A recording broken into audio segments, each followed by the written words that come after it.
السلام علیکم ورحمۃ اللہ وبرکاتہ۔ اعوذ باللہ من الشیطان الرجیم، بسم اللہ الرحمن الرحیم۔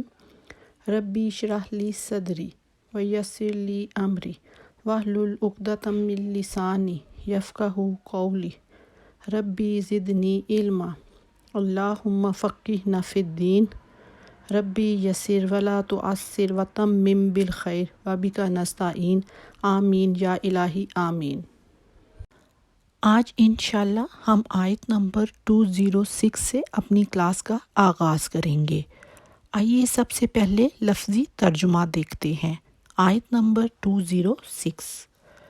وَإِذَا، اور جب، قیلا کہا جائے، لہو اس سے، اتق اللہ اللہ تعالیٰ سے ڈرو، اخذتہ تو جما دیتا ہے اسے، العزت غرور، بالاسم گناہ پر، فحسبہ پس کافی ہے اسے، جہنم جہنم، ولبئس اور البتہ وہ برا، المہاد ٹھکانہ ہے۔ ومن الناس اور لوگوں میں سے، من یشری کوئی ایسا بھی ہے جو بیچ ڈالتا ہے، نفسہ اپنی جان کو، ابتغاء چاہتے ہوئے، مرضات اللہ اللہ تعالیٰ کی خوشنودی، واللہ اور اللہ تعالیٰ، رؤوف بہت مہربان ہے، بالعباد بندوں پر۔ یا ایہا الذین، اے وہ لوگو جو، آمنو سب ایمان لائے ہو، ادخلو تم سب داخل ہو جاؤ، فی السلم اسلام میں، کافۃ پورے پورے، ولا اور مت تتبعوا تم سب پیروی کرو، خطوات الشیطان شیطان کے نقش قدم کی، انہ بے شک وہ، لکم تمہارا، عدو مبین کھلا دشمن ہے۔ فَإِن پھر اگر، زللتم تم پھسل گئے، من بعد ما اس کے بعد کہ، جاءتکم آ چکی ہیں تمہارے پاس، البینات کھلی نشانیاں، فَاعْلَمُوا تو تم سب جان لو، ان اللہ کہ بے شک اللہ تعالیٰ، عزیز حکیم زبردست حکمت والا ہے۔ حل نہیں، ینظرون وہ سب انتظار کر رہے، الا ان مگر اس بات کا کہ، یأتیہم اللہ آئے ان کے پاس اللہ تعالیٰ، فی ظلل سائبانوں میں، من الغمام بادلوں کے، والملائکۃ اور فرشتے بھی، وقضی الامر اور کام تمام کر دیا جائے، وإلی اللہ اور اللہ تعالیٰ کی طرف، ترجع الامور تمام معاملات لوٹائے جائیں گے۔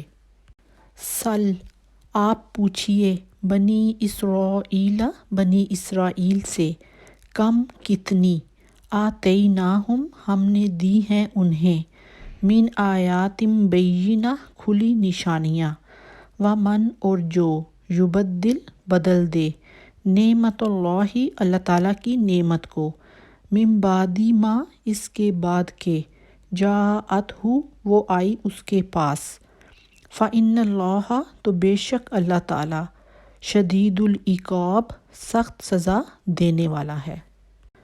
زینہ خوشنما بنا دی گئی، للذین کفروا ان لوگوں کے لیے جن سب نے کفر کیا، الحیات الدنیا دنیاوی زندگی، ویسخرون اور وہ سب مذاق اڑاتے ہیں، من الذین ان لوگوں سے جو، آمنوا سب ایمان لائے، حالانکہ، الذین وہ لوگ جن، اتقوا سب نے تقوی اختیار کیا ہوگا، فوقہم وہ ان سے بالا تر ہوں گے، یوم القیامت قیامت کے دن، واللہ اور اللہ تعالیٰ، یرزق رزق دیتا ہے، من یشاء جسے وہ چاہتا ہے، بغیر حساب بغیر حساب کے۔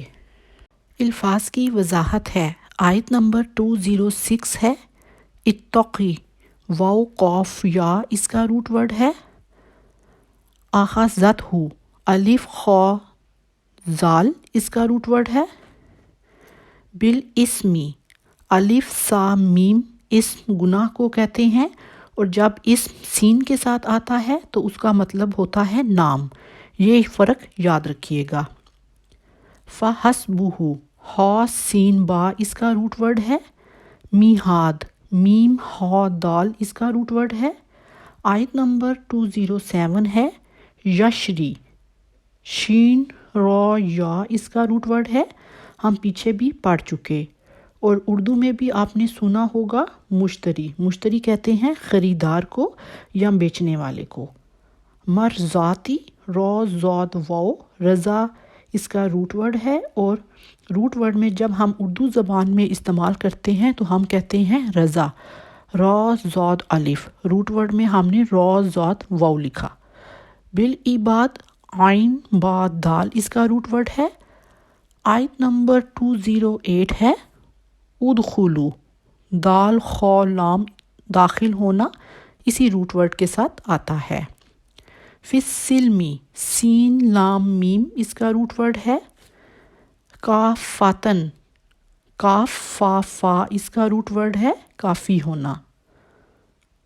تتابعو، تا با عین اس کا روٹ ورڈ ہے۔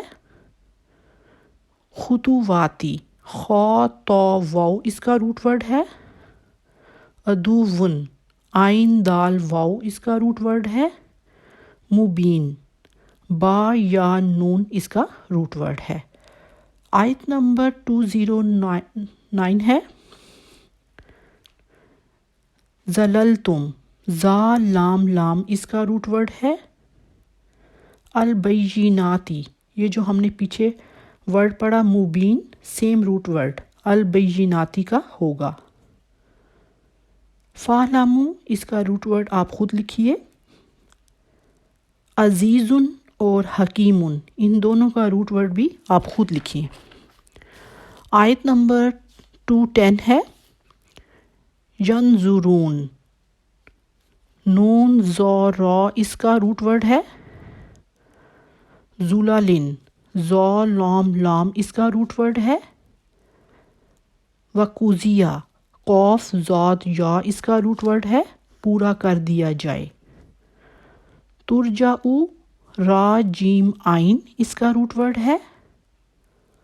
الامور، الف میم را اس کا روٹ ورڈ ہے۔ آیت نمبر 211 ہے سل، سین حمزہ لام، سآلہ کا مطلب ہوتا ہے نا سوال کرنا، تو سآلہ اس کا روٹ ورڈ ہوگا۔ بیناتن، با یا نون اس کا روٹ ورڈ ہے۔ اس کے بعد یبدل، با دال لام، تبدیل کرنا بدلنا اسی روٹ ورڈ کے ساتھ آتا ہے۔ شدید، شین دال دال اس کا روٹ ورڈ ہے۔ العقاب، عین قاف با اس کا روٹ ورڈ ہے۔ آیت نمبر 212 ہے زینا، زا یا نون، زینا زینت، اور مزین اسی روٹ ورڈ کے ساتھ آتا ہے۔ وَيَسْخَرُونَ، سین خا را اس کا روٹ ورڈ ہے۔ تسخیر اردو زبان میں آپ نے سنا ہوگا تو وہ بھی اسی روٹ ورڈ کے ساتھ آتا ہے۔ فوقہم، فا واو قاف، فوقہ اوپر کو کہتے ہیں، فوقہم ان کے اوپر۔ یرزقو، اس کے روٹ ورڈ کو آپ خود لکھیں، اس کے ترجمے سے واضح ہو رہا ہے کہ اس کا روٹ ورڈ کیا ہے۔ حساب، ہا سین با اس کا روٹ ورڈ ہے۔ یہ تھی الفاظ کی وضاحت۔ سبحانک اللہم و بحمدک نشہد ان لا الہ الا انت نستغفرک و نتوب الیک۔ السلام علیکم ورحمۃ اللہ وبرکاتہ۔ ربی اشرح لی صدری ویسر لی امری واحلل عقدۃ من لسانی یفقہوا قولی۔ اللہم صلی علی محمد وعلی آل محمد کما صلیت علی ابراہیم وعلی آل ابراہیم انک حمید مجید۔ اللہم بارک علی محمد وعلی آل محمد کما بارکت علی ابراہیم وعلی آل ابراہیم انک حمید مجید۔ السلام علیکم ورحمۃ اللہ وبرکاتہ۔ آج انشاءاللہ ہم سورۃ بقرہ کی آیت نمبر 206 سے اپنی کلاس کا آغاز کریں گے اور دیکھیں گے کہ اللہ سبحانہ تعالیٰ نے اس میں ہماری کیا رہنمائی کی ہے۔ اللہ سبحانہ تعالیٰ فرماتے ہیں وَإِذَا قِيلَ لَهُ، اور جب اس سے کہا جاتا ہے اتَّقُوا اللَّهَ کہ اللہ سے ڈر جاؤ، تو جھوٹی عزت نفس اس کو گناہ پر اور جما دیتی ہے۔ جب ایسے شخص سے کہا جاتا ہے کہ تم اللہ کا خوف کرو، اللہ سے ڈرو، تم باتیں ایسی خوبصورت کرتے ہو، عمل تمہارا بہت ہی برا ہے، ذرا سوچو تو صحیح، تو اس کو اپنی جھوٹی انا اور عزت نفس گناہ پر اور جما دیتی ہے۔ ایک شخص وہ ہے جس سے خطا ہو گئی تو اس نے اپنی غلطی کو تسلیم کر لیا اور اپنی اصلاح کر لی، جبکہ ایک شخص وہ ہوتا ہے جس کا طرز عمل یہ ہوتا ہے کہ میں کیسے مان لوں کہ میری غلطی ہے۔ اس کی جھوٹی انا اور جھوٹی عزت نفس اسے گناہ سے ہٹنے ہی نہیں دیتی بلکہ مزید آمادہ کرتی ہے، اور اس کی جھوٹی عزت اور انا اس کو گناہ کی طرف لے جاتی ہے۔ اللہ سبحانہ تعالیٰ فرماتے ہیں سنو، اس کے لیے جہنم ہی کافی ہے، اور یہ یقیناً بڑا ہی برا ٹھکانہ ہے۔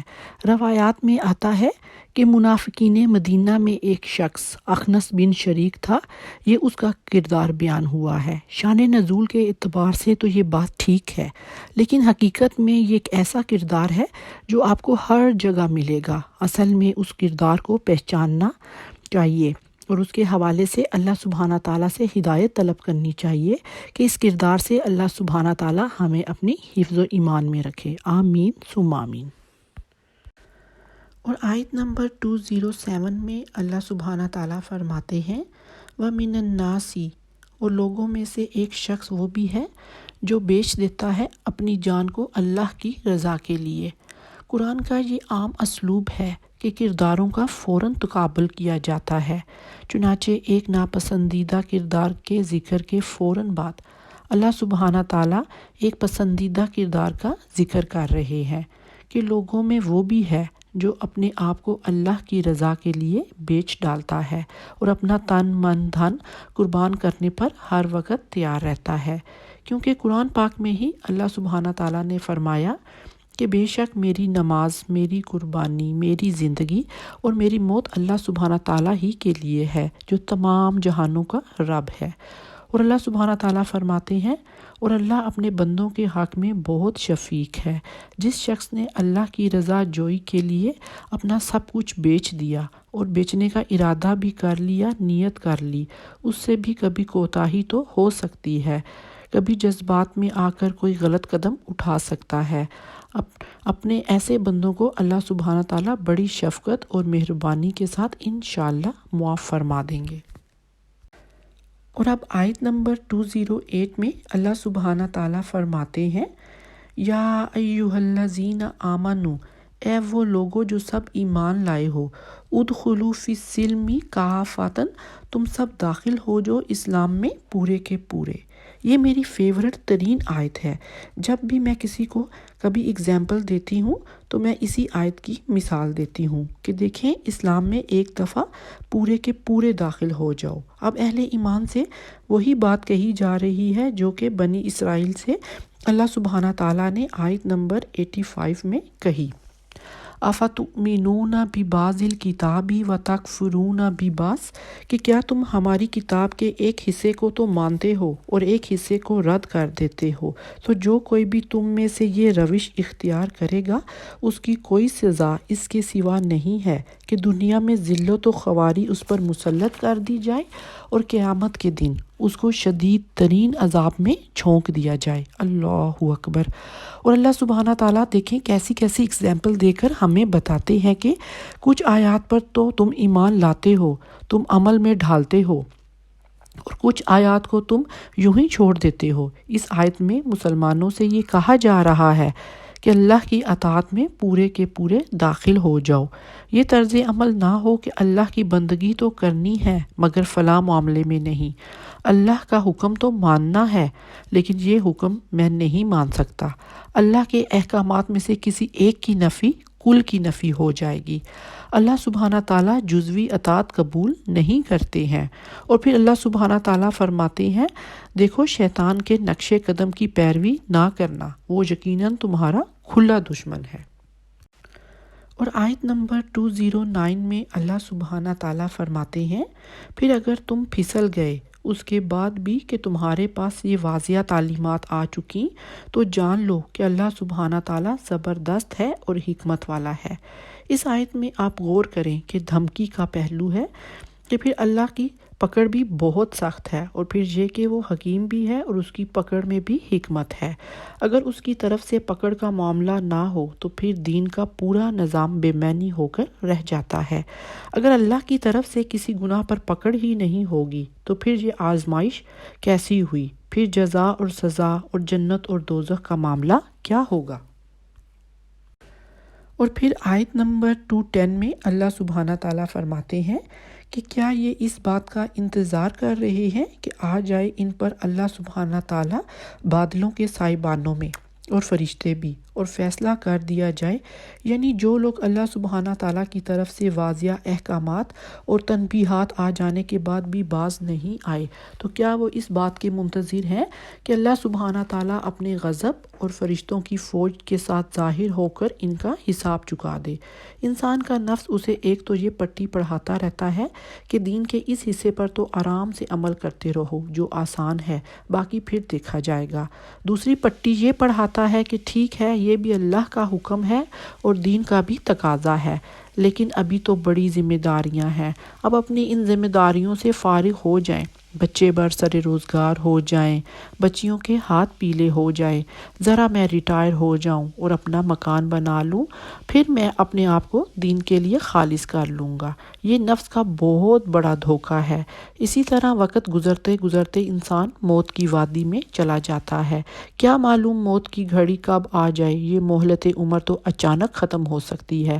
پوری دنیا کی قیامت تو جب آئے گی تو آئے گی، لیکن ہر شخص کی ذاتی قیامت تو سر پر تلوار کی طرح لٹکی ہوئی ہے، کیونکہ حدیث نبوی میں ہے کہ جو مر گیا اس کی قیامت تو آ گئی۔ تو کیا تمہارے پاس کوئی گارنٹی ہے کہ یہ سارا کام کر لو گے اور یہ سارا کام کر چکنے کے بعد زندہ رہو گے؟ یا اگر تم زندہ بھی رہے تو تمہارا جسم میں اتنی توانائی ہوگی کہ تم دین کا کوئی کام کر سکو، تو پھر تم کس چیز کا انتظار کر رہے ہو؟ ہو سکتا ہے کہ اچانک اللہ کی طرف سے مہلت ختم ہو جائے، اور پھر اللہ سبحانہ تعالیٰ فرماتے ہیں یقیناً تمام معاملات اللہ ہی کی طرف لوٹا دیے جائیں گے۔ اور پھر آیت نمبر 211 میں اللہ سبحانہ تعالیٰ فرماتے ہیں کہ پوچھو بنی اسرائیل سے ہم نے انہیں کتنی روشن نشانیاں دیں، یعنی دیکھو اے مسلمانوں، کہیں تم انہی کے راستے پر نہ چلنا، جیسا کہ رسول اللہ صلی اللہ علیہ وآلہ وسلم نے حدیث شریف میں فرمایا، تم لازماً اپنے سے پہلے لوگوں کے طور طریقوں کی پیروی کرو گے، بالشت کے مقابلے میں بالشت اور ہاتھ کے مقابلے میں ہاتھ، یہاں تک کہ اگر وہ گو کی بل میں گھسیں گے تو تم بھی گھس کر رہو گے۔ صحابہ فرماتے ہیں کہ ہم نے عرض کیا کہ اے اللہ کے رسول، کیا یہ یہود و نصارہ کی آپ نے مثال دی ہے؟ تو رسول اللہ صلی اللہ علیہ وآلہ وسلم نے فرمایا تو اور کس کی؟ آج ہم اپنے آپ کو دیکھیں اور غور کریں کہ ہمارا عمل کیا ہے۔ شرم سے اپنی آنکھیں خود ہی جھک جاتی ہیں، اور اللہ سبحانہ تعالیٰ فرماتے ہیں اور جو کوئی بدل ڈالے اللہ کی نعمت کو بعد اس کے کہ وہ اس کے پاس آ گئی ہو تو وہ جان لے کہ اللہ سزا دینے میں بڑا سخت ہے۔ جو کوئی اللہ کی نعمت کو پانے کے بعد اس میں تبدیلی کرتا ہے یا اس میں تحریف کرتا ہے یا خود غلط روش اختیار کرتا ہے تو اس کو جان لینا چاہیے کہ اللہ سبحانہ تعالیٰ اس طرز عمل پر بہت سخت سزا دیتا ہے۔ بنی اسرائیل ہی کی مثال دیکھیں کہ جو ہمارے سامنے موجود ہے کہ قرآن حکیم میں اللہ سبحانہ تعالیٰ نے 2 مرتبہ فرمایا کہ اے بنی اسرائیل یاد کرو میرے اس انعام کو جو میں نے تم کو دیا، اور یہ کہ میں نے تم کو فضیلت عطا کی تمام جہانوں پر، لیکن پھر اسی کے بارے میں اللہ سبحانہ تعالیٰ نے فرمایا کہ ان پر ذلت اور خواری اور محتاجی اور کم ہمتی تھوپ دی گئی اور وہ اللہ کے غضب لے کر لوٹے۔ اللہ اکبر۔ اللہ پاک سے دعا کریں کہ اے اللہ سبحانہ تعالیٰ ہمیں قرآن کو سمجھنے اور اس پر عمل کرنے کی توفیق عطا فرما، آمین ثم آمین۔ اور آیت نمبر 212 میں اللہ سبحانہ تعالیٰ فرماتے ہیں کہ کافروں کے لیے دنیا کی زندگی بڑی مزین کر دی گئی ہے، یہاں کی چمک دمک، شان و شوکت ان کے لیے بڑی محبوب اور دل پسند بنا دی گئی ہے۔ ویسے تو نئے ماڈل کی گاڑیاں، لمبی لمبی چمکدار گاڑیاں، اونچی اونچی عمارات اور وسیع و عریض کوٹھیاں کس کو پسند نہیں ہوتی، کس کو اچھی نہیں لگتی ہیں، لیکن کفار کے دلوں میں مال و اسباب، دنیا کی محبت اتنی گھر کر جاتی ہے کہ پھر کوئی چیز اچھی نہیں لگتی اور نہ ہی کوئی اچھی بات ان کے اوپر اثر کرتی ہے۔ اہل ایمان کو بھی اگر ایمان کے ساتھ یہ نعمتیں ملیں تو یہ بہت اچھا ہے۔ قرآن پاک ہی میں آتا ہے کہ سورۃ الاعراف کی آیت نمبر 32 میں اللہ سبحانہ تعالیٰ فرماتے ہیں کہ اے نبی، ان سے کہیے کس نے اللہ کی اس زینت کو حرام کر دیا جسے اللہ نے اپنے بندوں کے لیے نکالا ہے، اور کھانے پینے کی پاکیزہ چیزیں، اچھا کھانا، اچھا پہننا، اچھا پینا سب حرام نہیں ہے۔ اللہ نے اس کو لوگوں کے لیے ممنوع نہیں کیا ہے۔ ایک مسلمان دین کے تقاضے ادا کر کے، اللہ کا حق ادا کر کے اور حلال کما کر ان چیزوں کو حاصل کرے تو کوئی حرج نہیں ہے، لیکن اس کے ساتھ ساتھ وہ حدیث بھی ذہن میں ضرور لے آئیں کہ رسول اللہ صلی اللہ علیہ وآلہ وسلم نے فرمایا تھا کہ دنیا مومن کے لیے ایک قید خانہ ہے اور کافر کے لیے ایک باغ ہے۔ اور پھر اللہ سبحانہ تعالیٰ نے فرماتے ہیں اور وہ مذاق اڑاتے ہیں اہل ایمان کا۔ ایسے لوگ ایمان کی راہ اختیار کرنے والوں کا مذاق اڑاتے ہیں کہ ذرا ان پاگلوں کو، ان بے وقوفوں کو دیکھے جنہیں اپنے نفع و نقصان کا کچھ ہوش نہیں ہے۔ اور پھر اللہ سبحانہ تعالیٰ فرماتے ہیں اور جن لوگوں نے تقوی کی روش اختیار کی تھی، قیامت کے دن وہ ان کے اوپر ہوں گے، وہ ان کافروں کے مقابلے میں اعلیٰ مقام پر ہوں گے۔ بلکہ سورۃ مطففین میں یہاں تک بھی بیان کر دیا کہ جنت میں جانے کے بعد اہل ایمان کفار کا مذاق اڑائیں گے، اور اللہ سبحانہ تعالیٰ فرماتے ہیں واللہ یرزق من یشاء بغیر حساب، کہ اللہ رزق عطا فرمائے گا جس کو چاہے گا بے حساب۔ اللہ سبحانہ تعالیٰ ہم سب کو توفیق عطا کرے کہ ہم اللہ سبحانہ تعالیٰ کے ان تمام پیغامات کو سمجھیں اور ان پر عمل کرنے والے بن جائیں۔ آمین ثم آمین۔ آج کی کلاس یہیں پر ختم ہوتی ہے۔ السلام علیکم ورحمۃ اللہ وبرکاتہ۔